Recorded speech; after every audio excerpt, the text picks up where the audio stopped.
Sindaco, qualche giorno fa si è presentata la nuova struttura del Teatro Eraclea Minoa, un fatto importante dove ha visto la partecipazione di tanti esperti. Ecco, cosa si ci aspetta da questa nuova struttura? È stata una bella iniziativa a Cattorga, ringrazio il direttore del parco, c'è stata tanta affluenza, tanta partecipazione, tanti deputati sia nazionale che regionale. Ora si aspetta che venga finanziato perché è un volano per ripartire Eraclea Minoa, e quindi sarà una risorsa sia di noi cattolicesi e una risorsa nell'intero territorio, perché Minoa con quella bella location, quella zona archeologica è una zona esemplare. Partiranno già, i primi contatti sono stati avviati, anche quest'anno la stagione estiva con i teatri di pietra, un appuntamento cui Eraclea Minoa non può rinunciare anche quest'anno e anche ovviamente la vostra amministrazione con l'impegno che mettete sempre.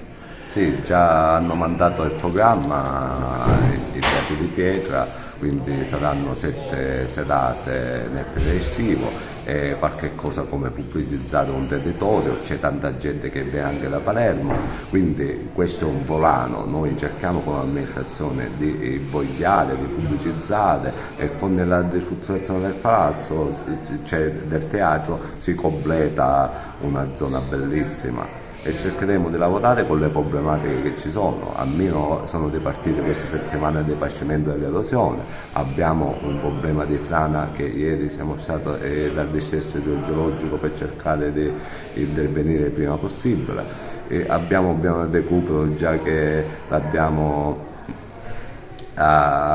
consegnato perché ci stiamo lavorando, perché c'è un problema di parcheggi. Poco alla volta, ma sempre in una fase che miglioreremo, poco alla volta, ma ci siamo.